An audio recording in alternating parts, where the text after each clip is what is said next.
Hey, how are you is where we start with today. It is 7 minutes after 6 o'clock on this 21st day of... Hey, I never get the date right. It actually is finally the 21st. I've been calling it the 21st since I don't know when, but I think I finally got it right. Nespa? Nespa. Good morning, Mr. Aseto. Good morning, how are you? Niko salama kabisa. That color is popping vizuri. Thank you, please. Spice. Kabisa. Good morning, Dennis Okari. Good morning. Did you sleep? I barely slept. Left here at 11. I know. News at night, Spice in the morning. Crazy. Yeah. But you are here, so it's good. Yeah, it's good. I can't wait to see what the day... You've been calling this 21st, so it better be good. For goodness sake, I don't know. I've been saying 21st since Monday. Yeah, it better be good. It better be good. Yeah. We'll wait that's why and see. you are up early and bright. So you're not just spice your sugar. Kari. You thought you're the only one who's poetic. Kuja pole pole. I'm done. See, we go home. Don't joke with kissing, man. Apparently. We came from Senegal originally. And you're the saviors That's of the our country. We are not from this country of yours. We're here to help you. Apparently. In wealth and rest. Sawa. Where? Okay. I'm glad that everybody's doing okay getting into it this morning. Just in case you're wondering, things are going today. Kaende. We are here. I'll tell you what we'll be discussing through, but it will be at the top of every hour. And as we do, welcome. Our live streams are up on YouTube, Facebook, and on X. We can see you getting into the room this morning. So karibu sana, and thank you for doing that every morning as you do. Our audience on KTN, good morning. There's some laughter that you heard in the background. There it is again. Nominated Senator Gloria Orwoba is here with us this morning at this hour, and we will have to say good morning first of all. I didn't even sleep. Bas. You see what we go through? I don't even know what time you guys wake up. And I remember I used to do these shows like every day. But also, my last born son didn't sleep. So two of you are doing... I don't know what was happening. So last night we had to put him in our bed. And you know now that one there's no for sleeping. No, it's not. That's why. It's the 21st. Yeah. There's something about the 21st. Yeah, I don't know what it is, but there's something about... I'm telling you, and my senses are very attuned. There's something. I don't know what it is, but okay. We'll wait and see. But you're here this morning. I mean, we usually don't start conversations like this, but we're doing it anyway today, and we're getting into conversations today. And everybody is going to ask, what are we talking about? We'll get into it in just a bit. And so... everybody, as we see you coming in, good morning and welcome. And we're going to start this conversation early today, and we'll do that. But of course, we have to welcome you with today's proverb, regardless. Okay. Yes, Zambia is where we are today. A beautiful country, mining takes forth, one of the biggest producers of copper. So when you think about switching that light, just know Zambia played a role, right? But let's go to the proverb. One head cannot carry a roof. One head cannot carry a roof. How would you interpret that? Here? For the first time, I'm blank. That one, I need assistance. You know, the good thing, sometimes you just have to say think one head. Have you had coffee? I don't take coffee, but like, you end up one head that cannot carry a roof. Like, guys. Think of unity. Okay. And many heads you need coming many together. heads. What do you need a roof for? Yes. So this is about team spirit. Yes. Kidole kimoja kivunji chao. Ungesema hiyo ya Kenya hiyo ningejua. Yeah. Okay. That's a very, considering what's happening now in the political space, I think that's a very relevant, what is it? Proverb. Yeah. Yeah.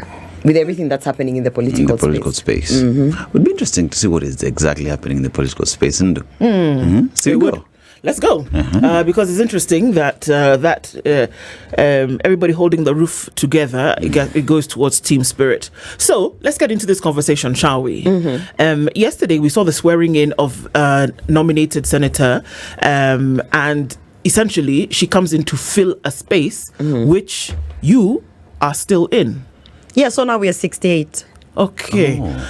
I know it's early in the morning and coffee is yet to do the thing, but you're going to need to explain this to us. Well, actually what you witnessed yesterday, you know, I've been really, because my lawyers have been advising me, don't talk, keep quiet. We know you want to say everything. Wait until we are done with the case. Let's get the ruling and then you can talk. So I feel like I have been released. So what's been happening is, it's been a let me say, 3 months of torment. And 3 months of threats, 3 months of... I've gone through it. By the way, I feel like now I'm ready. I can deputize someone in this presidential campaign. And, you know, the truth of the matter is that the ruling from the Political Parties Tribunal was already scheduled to be on 20th at 2 o'clock in the afternoon. Basically from 2 onwards. It was scheduled. The Senate is part of that, was part of the proceedings. And in fact, the Senate put in submissions. They even had a witness coming to the case. So it's not that they were not aware. The Senate as an institution were aware. They had their director of legal who came in as a witness to give the testimonies of why Senate put out a gazette despite the ongoing. So, you know, you can't say that they didn't know that the ruling was coming. In fact, we were all informed that the ruling is coming on 20th. IBC was aware. IBC, in fact, came in and they were asked, because I've been sitting through those proceedings, they were asked during the proceedings if they wanted to submit any submissions or, you know, and they said no, they are there to be guided by their tribunal, that they are waiting for the tribunal to rule so that they can take the necessary actions. The Speaker is very much aware because it is the duty of the Clerk of the Senate to inform, including the Senate Business Committee, of all the ongoings on matters such as this. So the Speaker was aware, and they were all aware that the ruling was coming on 20th. I can say this authoritatively because I know that it is a fact. The Speaker and the Clerk of the Senate, because they were following how the case was going. And you know, you don't need to be a lawyer to see that there were a lot of wrong things with the actions that were taken against me and removing me from my seat. There was an affidavit by the Political Parties Tribunal, basically, I mean by the Office of the Registrar of Political Parties, that said we have not removed her from UDA. So basically they were saying we don't even understand how the senators went and gazette a vacancy because the Office of the Registrar of Political Parties, through an affidavit to the court, confirmed that they are not taking any action from removing me from any party list at the time when this case was going. So if you were following the case, you would know that there were so many things. There were so many wrong dates. The people who apparently accused me of not being a state officer, this guy called Festus, who I reported because he is a rogue agent with so many cases and who basically works with Alfred Mutua. He's the guy who was the complainant of my case. He never appeared in court. His lawyer never appeared in court. When you say works with Alfred Mutua in an official capacity? He's one of the agents that is under that program of Kazimaju. He is the official complainant to UDA, saying that I'm not a state officer, I do not conduct myself in this manner, that everything originated from a person who I brought in an inquiry at the Senate because he has conned many Kenyans. And, you know, as you see, the moment they removed me, what happened to the issue of they just shut down the issue. They did a lot of, cover-ups, and then they threw away the inquiry. And a lot of Kenyans are still waiting for their monies to be refunded. So that was the complainant. The complainant was a rogue agent who had already been highlighted, who was being investigated by the Senate. He went, complained at UDA under instructions by all these people. And then he never showed up. He never showed up in any of this. His lawyer never showed up in any of this. Just went, and he never even signed the affidavits that were being presented in court. It was a clear case of impunity. And you talk about corruption of people taking money. This is another level of corruption because it's a corruption of influence. It's a corruption of abuse of office. So anyone who was following the case could see that this case was not going to hold. So already by Sunday, I got a call from a person who works with the clerk's office and told me, these people know that you are probably going to be reinstated because the case is not looking good at all. So they have started talking, and they're having side shows of how to bring in a special sitting so that they can swear in the next person in line before the ruling comes out. Someone who works with the clerk's office of the Senate. The clerks, in the clerk's office, there are people who work there. Right. Yeah. Don't imagine that they are just, these are human beings. I don't know what is happening. So this person was just confiding in you? Yeah, they were just confiding. They're just confiding me. They told me, heads up, these people are planning to swear in this lady.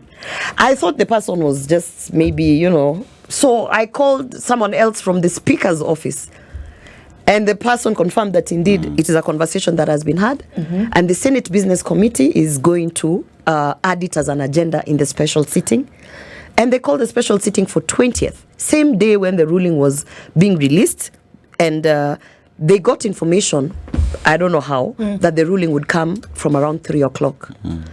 So they saw her in. If you look at the timings, it was like 2:50 or so.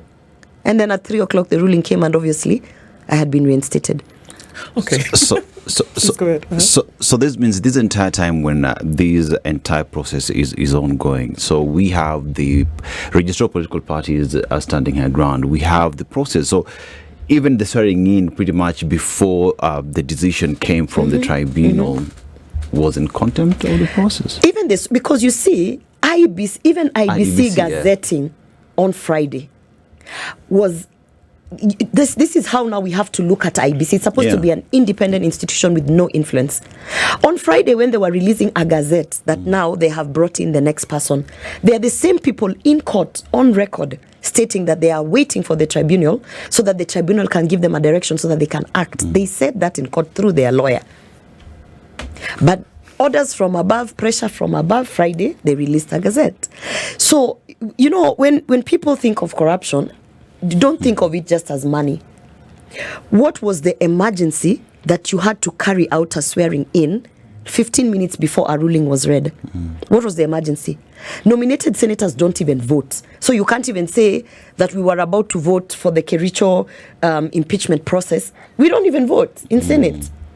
So you didn't need her vote. That's not an issue of voting. What was the emergency? Because if you waited 15 minutes, it would have guided you. Because if I lost the case, I would have lost the case on merit. So you say powers from above. Who stands to benefit? Because then Consolata Obuire was just sworn in to replace you just moments before the tribunal was going to declare that you were ousted and procedurally. Who is this? You've got to go back to the genesis.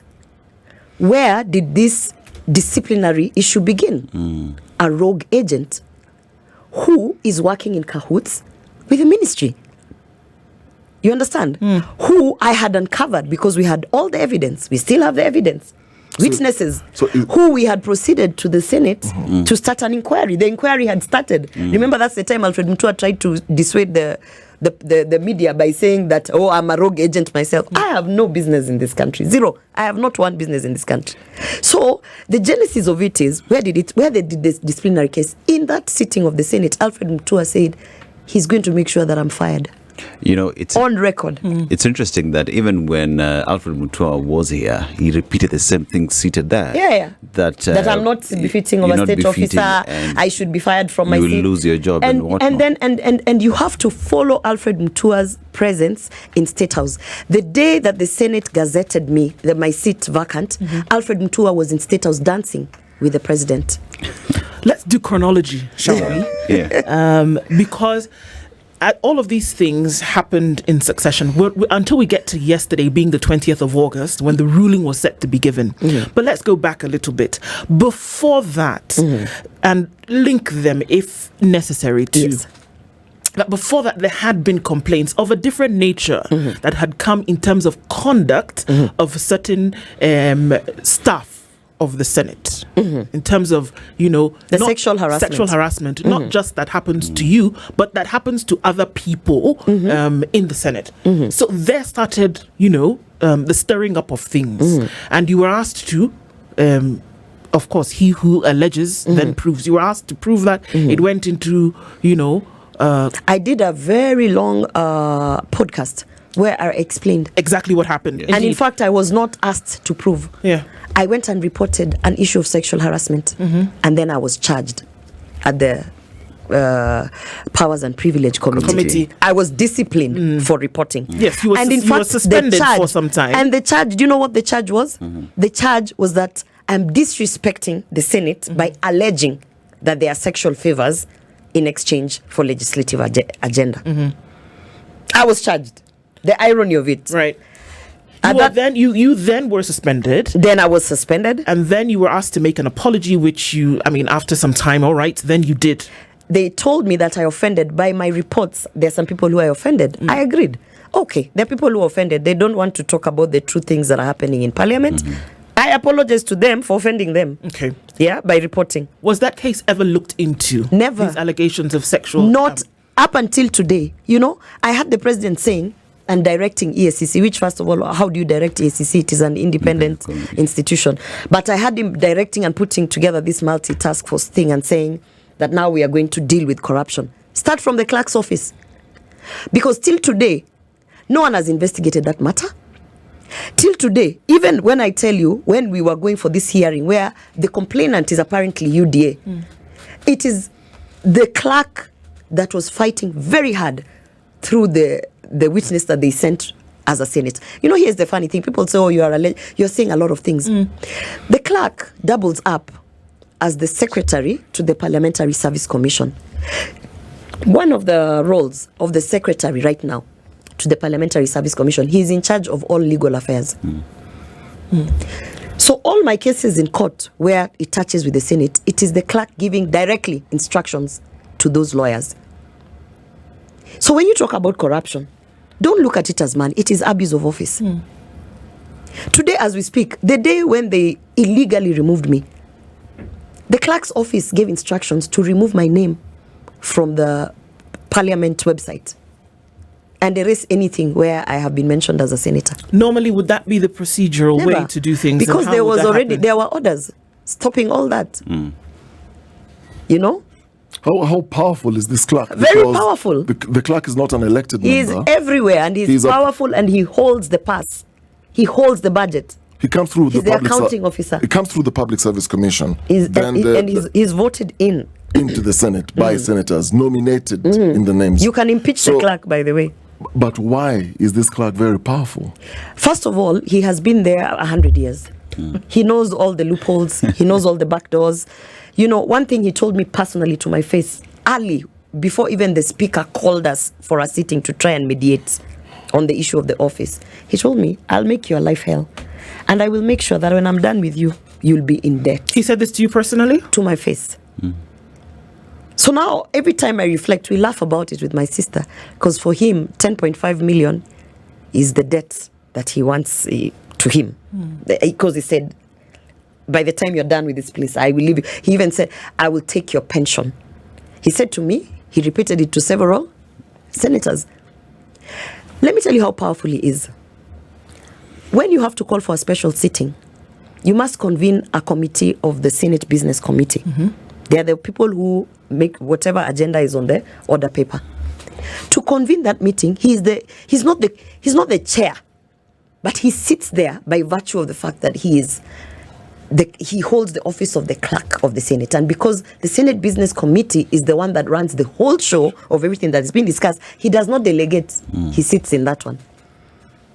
You understand? Yes. And because he holds the pass, today he can say to Okari, he doesn't have to say it on paper and on record. There at the corridor. Oh, I have seen you have written a letter scheduled for London. Okay, let's meet at the committee. There's some things there. My friend, those things that you're hearing now, the president confirming. When I said there's some corruption in Parliament, they said I'm crazy. My colleagues even stood in chambers and said that they need to look into my mental health. And they said they need to check because they think I'm bipolar. When I was gazetted, my seat was gazetted vacant, the same Senate WhatsApp group, one of the members said, I told you should have convinced this lady, anyone who's a friend, that she should have gone and checked herself in a mental institution or something on the lines of my mental blah, blah, blah. So when the president now stood and said that there's corruption in Parliament and he has seen and he pointed figures and whatever happened to him, because that's his story, right? How come they're not saying he has a mental health issue? Because he's a man. One would have to ask. one would have to ask. And for all intents and purposes, based on the ruling that was given, because we'll take a break and come back and look at what this ruling then now said, which is after the swearing in of, this other nominated senator. But then one must ask the question, Senator, why you?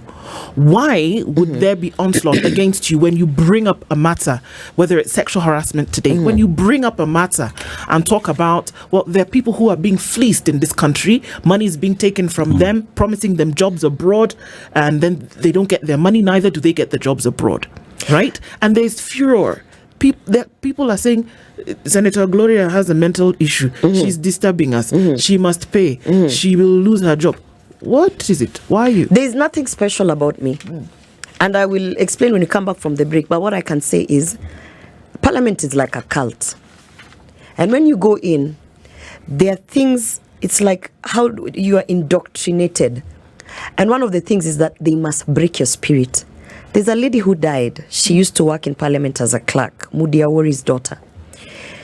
One time, like literally 2 days before she died, she found me at the corridor and she knew what they had started doing to me because I refused to bend. I refused, And she said to me by the corridor, it was 2 days before, because I remember we were going to Mombasa, then I was told she died.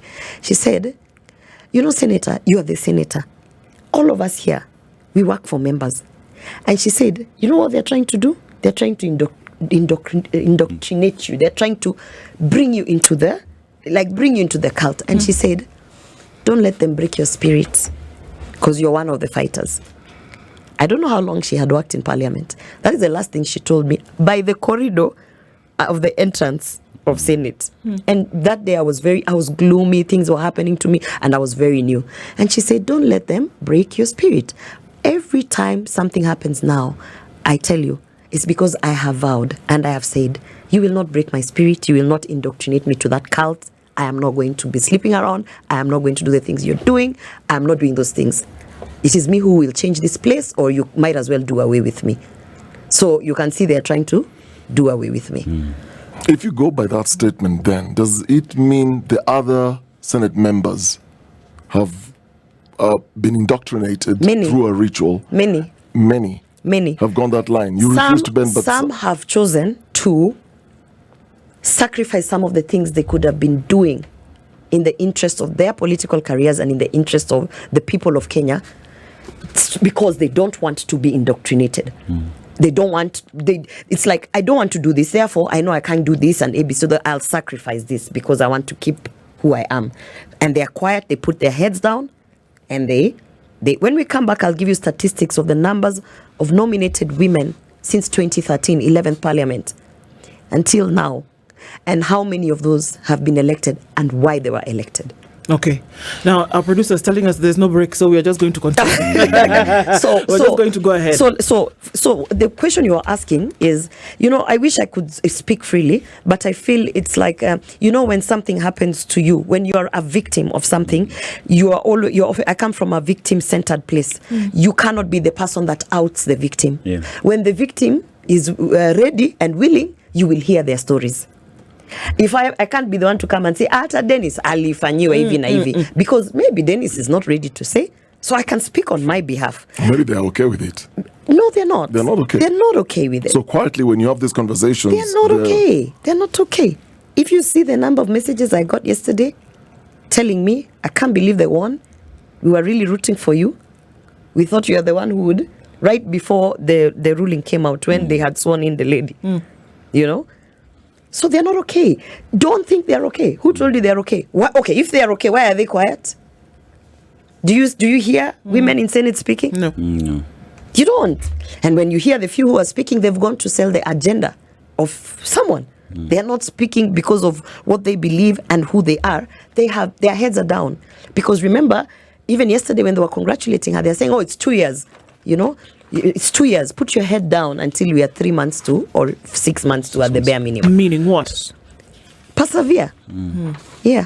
So, Senator, we look at individuals here. We talk about Festus, who was the complainant. There is Alfred Mutua, who's working with Festus. Then we have the clerk. Alfred Mutua was not a complainant in the disciplinary, but he was a complainant everywhere. Yes. Yeah. And then now we have the clerk, IEBC. If you look at everyone who's involved in this mix seems as though this is such a choreographed move, well planned But to it ensure But it that is. you're out. And one would look at it and say, who did you hurt? Who is this person that you rubbed so bad to ensure that Gloria is out of Senate? No, the Because outright she's question talking people a are lot. saying, what did you do to the president?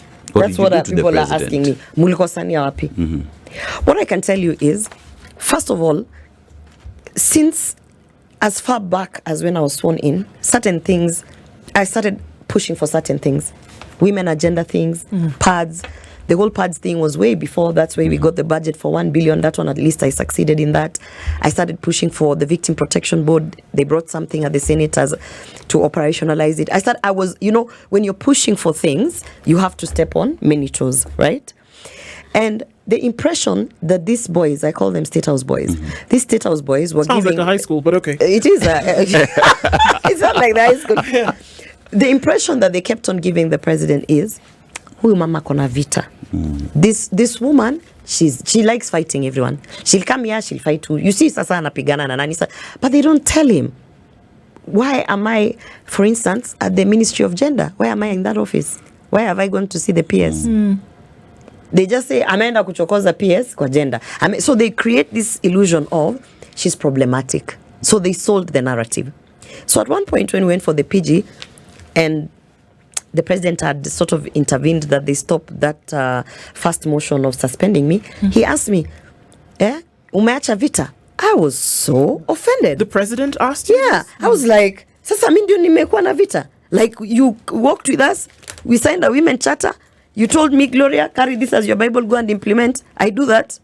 Then mimi ndio nimekuwa na vita. So I was like, what the hell? Then I started asking the people and they told me, unajua, every day, these boys, who now are crying, the Ishungwas, Osoros, who now are crying, oh, we are being shortchanged. Every single day their agenda when they wake up is to go and malign people to the president. That is what they had been doing. So by the time I was catching wind of it, it was too far. It was too far gone. Like, you've already been painted the person who fights, who does. But really, if you think about it, when you think about what was happening is, this person is trying to prove that she can work. And these people are trying to prove that she needs to get out of this space, because if she actually works, who knows how far she will go with these things. And so, to answer your question, I did not offend anyone. I did not, I might have stepped on a few toes here and there. I'm very outspoken. It brushes some people wrong. And the most important thing you must remember, I refuse to be indoctrinated into that cult of this parliament. And I said, and I've said it even on the floor, you will not break my spirit. My spirit will not, because once they break your spirit, you're done. And I used to tell my colleagues, yani umefanyikiwa hivi kidogo, umeenda umezima, you don't submit everything, umekasirikia committee. I said, you'll never break my spirit. Every time you push, I'm going to push back. That's what I want to tell Kenyans. I get a bit demotivated. Yesterday when the ruling came out, and if you go online, you see certain people saying, what is she fighting for? Nominated unafaa unyamaze uweke kichwa chini. Wale wamenyamaza wameka kichwa chini. You guys are still bashing them. Saying, why are you not speaking for the women? Why are you not doing your job? Huyu mmoja mwenye ameongea, mnamwambia nyamaza weka kichwa chini. Then forget that. Now that this person has woken up and said, me, I'm actually just going to be, to take, this is the hill I will die on. Yesterday people are coming to say, what are you still fighting for? Resign, give up. Why? So that the corrupt people, the impunity can continue. That's how Gen Z gave up. Sorry to say this. I want to just inform them, if they knew the power that they hold. Me, I've sat in those State House things, cabinet, those, high places. These leaders are afraid of the people. But the people don't understand the power that they have. That is why people like Lagat are back in office, doing press conferences. Because you gave up. Because because now you're coming to my spaces to tell me, si wachane na hiyo kiti, mbona una force issues, mbona. No. Because the moment I give up, okay, then what's going to happen? Everything that I've been fighting for this far I've come will be dropped. That's what happened. Gen Z gave up. I mean, the thing is, you expelled on May 19th. and delegations on records, besides what you've mentioned, which is your side of the story, is shifting allegiance to another political outfit. And you are accused of breaching the party's code of conduct by attending the homecoming of former Interior Cabinet Secretary Fred Matiang'i and criticizing President William Ruto, Ruto's labor mobility program. Were you ever, did you shift allegiance? And did you, in this case, criticize the president's labor mobility program? And you are not part of the party, so why then have you in the Senate? Because you've already moved. I didn't shift allegiance. My allegiance has forever been to implement the Kenya Kwanza Women Charter. My allegiance has always been, if you go and look at the ideologies of the parties, and then you listen to what I've been doing and see what I've been doing, you'll be like, if anything, all of UDA nominated senators, that one is the one who's implementing and stuck to the ideologies and the beliefs of the party. I did criticize the labor mobility program, but there is nowhere in the constitution of UDA that says you cannot oversight or criticize programs. By the way, when the president was sworn in, the first 3 parliamentary groups meetings, is it 3 or 2? Every time he kept on saying he wants a vibrant opposition. That's what is going to keep this country going. He encouraged Raila Odinga that keep doing what you're doing, because it is through the critics that you're saying it helps us to rekebisha our programs. He was happy that there are people who are out there criticizing, not only out there, internally we used to stand and tell him, boss, hii kitu ni mbaya. And you'd say, now he doesn't, let me tell you, you saw the other parliamentary group meeting, people went there, sat, listened, looked at him, there was no plenary, left. He was the one who used to say, the moment everyone is a cheerleader, you're lost. Himself, he's on record. So, I have asked till today, and that is why the case also fell. We're going to Matiang'i's homecoming, by the way. Matiang'i's homecoming, I think, had all of Kisii. Definitely more than 500,000 people, I can tell you. Who told them those 500,000 people plus were not UDA members? I mean, you have assumed that all of Kisii at the point of Matiang'i's homecoming was ODM or Jubilee or anybody else, whatever. Could it have been? We have UDA members. Sure. Could it have been? Who came for the homecoming? Linked to that question, could it have been? Because I mean, we've gone over this before, but the vibrancy and the allegiance with which you supported the party and the president in the early times, not just for anybody else, but for them then as a leadership of the party, is something that obviously it looked as though they could count on and bank on. But you attending that event was almost an endorsement. Do you know what I said in that event? Do you know what I said in that event? And by the way, prior to Matiang'i coming that week in Senate, I kept on telling the majority leader, we are so tired of telling you to act on women issues. Where kama nyinyi amuelewi tunapoteza kura ya wamama. In fact, they used to laugh. He sits in front of me. I used to tell him, mimi nangojea Matiang'i akuje next week. Naenda kumchukua kwa airport. Because you people, you are not understanding women. We need to be sorted out. That's why I'm in this space. You understand? Everybody knew I was going to pick Matiang'i from the airport. They all know I'm related to him. It was not news to them. It was like, oh, okay, amekuja. You understand? They only started making it news because it was a combination of Alfred Mutua and his rogue shenanigans going on there. You can see the complainant was one of the person you asked with. What they did, they were like, hata sasa tumempata. Alafu na tuongeze hiyo ya Matiang'i. But now, let me ask you, what have they gained? Fine, you can say I've been out for the last 4 months. You know, you can say financially I've lost my salary. The things that I have lost, fine, you can equate them. Even the damage that this thing has caused in my political career, fine. Okay, what has UDA gained? What has William Ruto gained?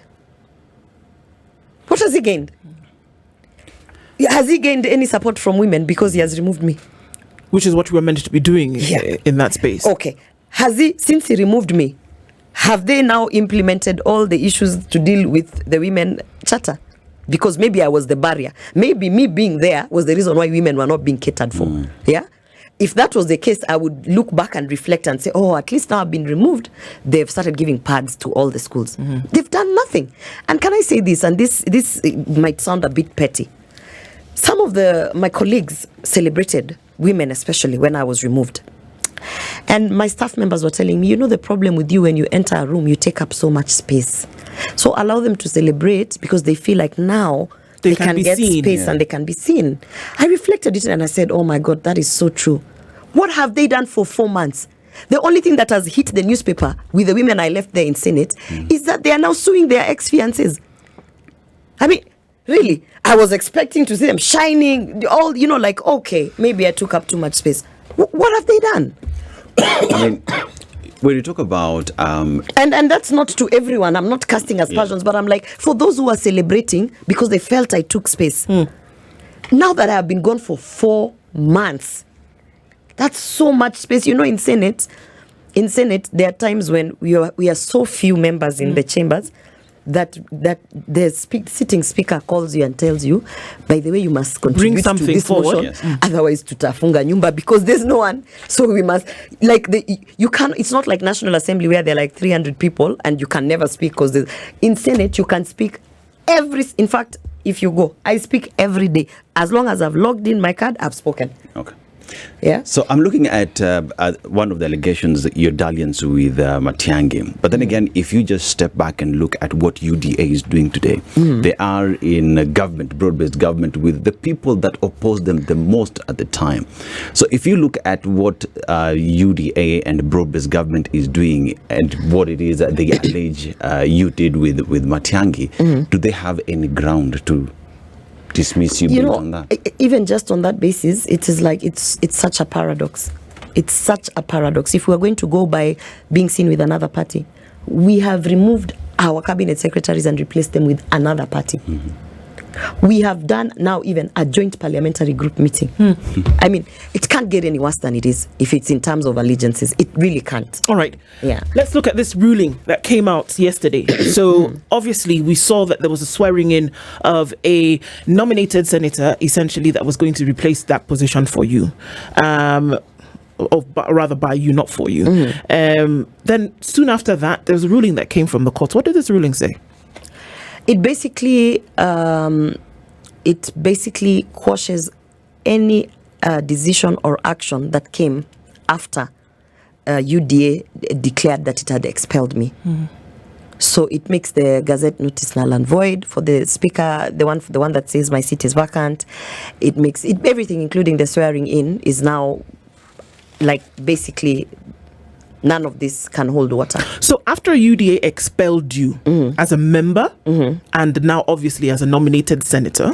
You can't be a nominated senator if you're not a member. If you're not a member. So we start with the membership. That's the technicality that they were doing. They expelled me as a member, so I lose my seat. Okay. So they expelled you as a member. Court comes in yesterday with this ruling and says, all right, anything that happens after prior to us then hearing any other submissions or that any petition that is brought, we handle that. Any action that happens after that is null and void.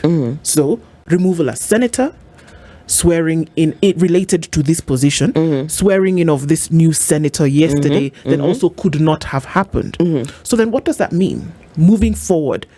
What does this mean? That Gloria is going to go back and say, excuse me, by the way, swearing in should not have happened? I've seen people buying into the narrative that this, let me say them, lords of corruption are pushing that, it has been overtaken by events. No.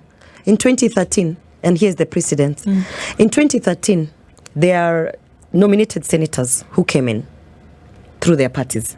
There was a whole issue about how they came in, how they should not have been there. Somebody went to court and petitioned for about 6 or 7 months. These people were sworn in. They came in, they were sworn in. They received everything, including the grants, everything. They even were getting salaries. And when the petition came to a close, just like the political parties tribunal has come to a close and declared that indeed these 2 nominated senators should not have been there, they were removed. The decision was served to the Senate. They were removed and the other people were sworn in and they took oath and went to office. You can go and refer. The lady was called Lynette Kemunto, and the gentleman who now is the one who was supposed to take the position in the National Assembly is called Harold Kipchumba. Those two were sworn in, and they actually even were senators for about 6 or 7 months. And after that, when these other guys won the petition, then, there was the Senate was served and whatever. And then Ben Joroge assumed office and Godliver Omondi became the senators within those 6 months. So there's no illegality. And this is, in fact, I want to say this. There is no illegality or injustice that you should, even as a Kenyan, say, oh, it has been overtaken by events. No. Because if you were to saying that, okay, Albert Ojwang has died. Mm-hmm. It has been overtaken by events. He's died. Let's not follow the justice. It's okay, imeisha. Ukuta hiyo ya prison ikae hivyo tusiweke. You can't do that. We have such a defeatist attitude as Kenyans. Kila mtu anasema unajua venye hii serikali iko. No. In every single space that you are in, those small spaces, that place where huyo landlord anashinda akikunyanyasa because anakuja before the day kukutoa kukufungia padlock, we must learn to push back. Me, that is where I was happy with Gen Z. Just learn to push back. Because if you don't push back, what you're doing is, at one point, this country, tutauziwa hii oxygen, enye tutaanza kuuziwa 10 bob ama ukufe. Because that is where it will, the impunity will become so high that by the time we want to do a factory reset, it's really far gone. And in Parliament, what has happened, in fact, staff members, if you talk to them off camera, off word, they'll tell you they have never seen such impunity, especially in the Senate, since the Senate was actually founded. So the president is right, because now, obviously, unfortunately, the way the politics is that you have this one big pot and you can never really separate your onions from your leeks. You can't do that, because here we are and we're saying that all of this. First of all, so he's right. No, the he's not right. The president is right by saying that there is corruption. Don't say that Parliament. as if he's the one who just said it. Gloria Orwoba is right, and the president is correct for echoing my sentiments. What he did, he echoed what I said. So Gloria has been right that corruption exists in Parliament. What the president is doing, he's actually saying, okay, now I agree. Yeah? Is he genuine? I don't know. You'll have to ask him on that. No, you've worked with him. You know, for me, since his pronunciation, I'm waiting to see. Number one, if you want to start investigating Parliament, even EACC, I have been shouting about this travel report and the money that is being lost in the travel report, which the clerk of the Senate has refused to release. I mean, really, you can't come and say tunatafuta mabank account za waheshimiwa na zile pesa zilikuwa zinaingia hapo zinatoka kwa travel. Enye clerk anapeana. You have to look. So me, I'm waiting to see this seriousness. Forget that you have pointed the guns to the MPs. Yeah? Even that from your cabinet. You know me where tulikosana na President kabisa. When I told him, unajua Alfred anakon watu nini. He said, you must learn to work with people. I was like, am I supposed to learn to con people he told with you Alfred? Yes. He told you must learn to work with people? And you know why he said that? This is the narrative the State House boys have been giving him. Huyu ajui kukuwa team member. Huyu kazi yake ni kupigana na kila mtu. So for him, whatever I'm coming to tell him, watu wanakoniwa, Orwoba, you must learn to work with people. How will I learn to work with Alfred Mutua to con people? I'm not going to do that. Hapo, by the way, nilisema, kama imefika hapo, wacha ikae. So you see, to me, as you're pointing the guns at these MPs, my friend, your cabinet, when you sit there, look at those faces. Start with Alfred. Investigate him. This labor mobility program. Stop sending people to NHIF building, ama is it KICC, atuende kuandika ma statements. My friend, these people even have M-Pesa transactions where they've sent money to these rogue agents. To date, they have not been refunded. What more? How many advisors in State House do you need to tell you watu wanakoniwa na labor? So then if that was the case, what was the case against you? Really? Let's look into the details. You see, like because now, if we are saying, Senator, that for all intents and purposes, you're still Senator based on this ruling, when we look at this case that was then essentially the straw that broke the camel's back, what are you then guilty of doing? Thank you. I'm guilty of highlighting it. And of course it makes government look bad, but sometimes government has to look bad for it to go ahead, do the right thing, and then help the people and eventually look good. Right now, when the president stands in a platform, in an international platform, because that live stream was being seen my friends at the United Nations in New York were texting me when they were watching that parliamentary group meeting. It was being watched. Some of them who are participating now in the United Nations General Assembly, that is where the president is going to probably speak on human rights and things like that. Those, when they were texting me saying, is that a parliamentary group meeting where the president is saying that you members are being conned? I was like, yes, it is. And it made us look bad. But he understood that we have to look bad in order for us to get to a place where we can actually look good.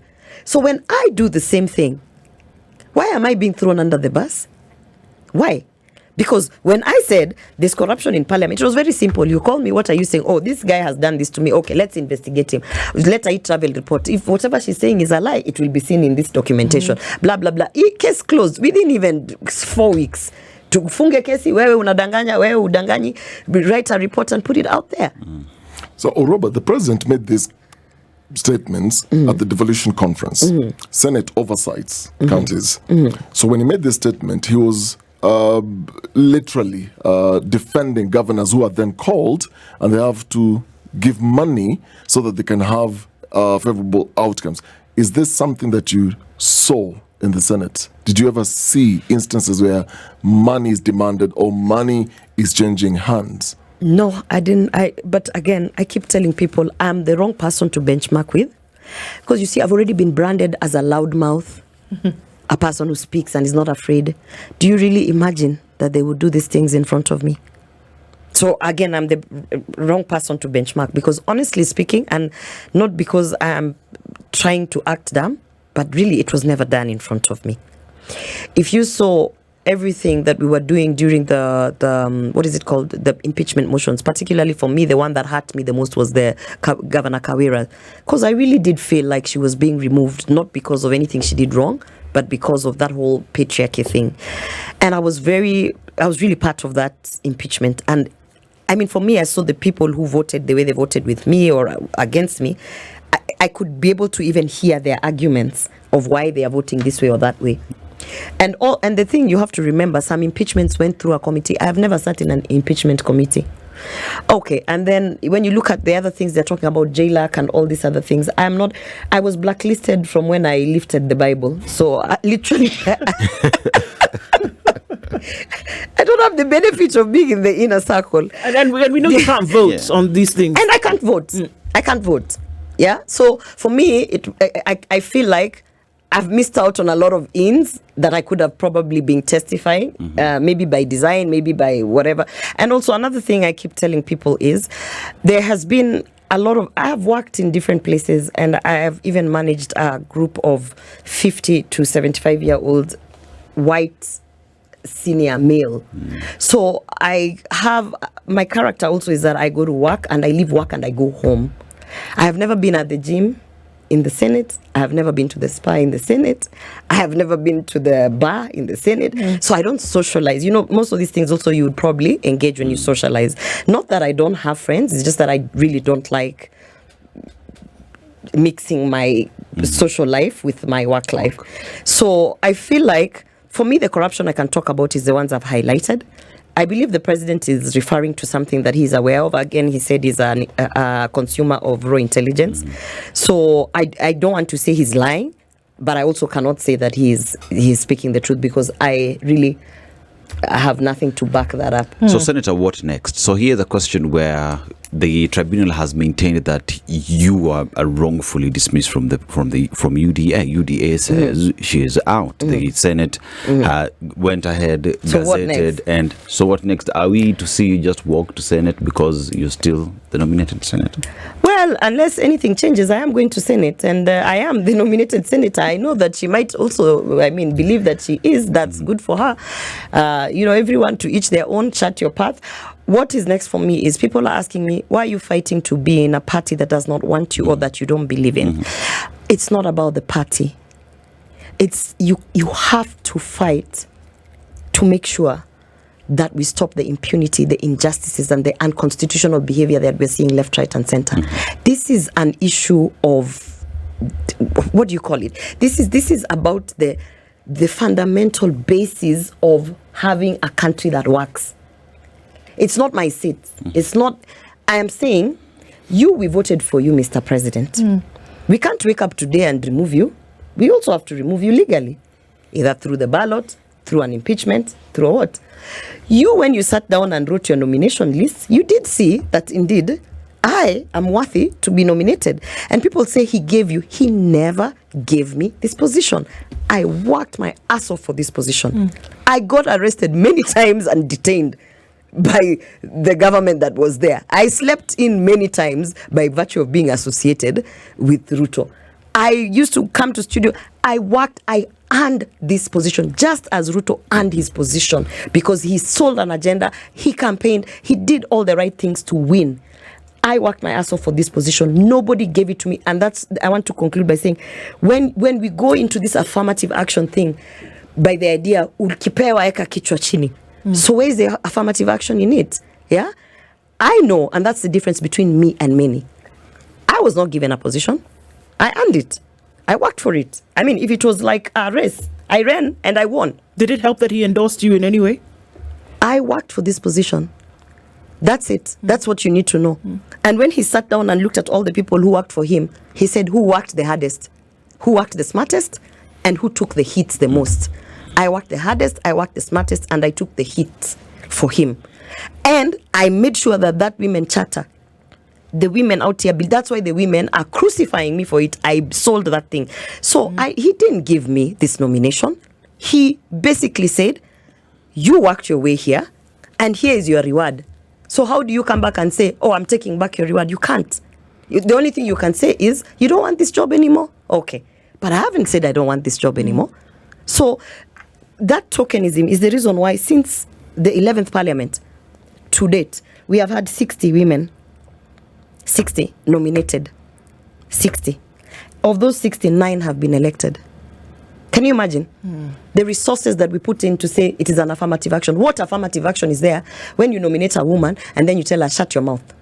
You only say what I want you to say. You only do what I want you to do. How will they get elected? How will they make the people believe that indeed they're pushing the agenda of the people? So Gloria, and you know, of the 9 who got elected, among them is Beatrice Elachi. Did you see all the drama that happened to her before she got elected? And all the things that she had to go, the persecution and whatnot. Cecily Mbarire, who defied her own party because she had to stand up and speak for the people, got elected. You understand? Then you have the likes of the Deputy Speaker in the National Assembly. She went against her party. They even tried to discipline her. She was in court 5 years of her nomination, and then she went and got elected. She's called Wangari. If you go all the 9 like this, count each for each. Denita Gatti, when she realized, no, Denita didn't pass away. I'm sorry about that. It's the other lady here.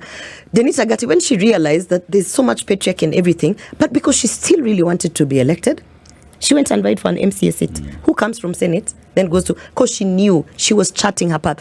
If you look at the stories of the 9 women who got elected, none of it is shut up, put your head down. They were persecuted. They went through disciplinaries. They had to defy some of the things that were going wrong.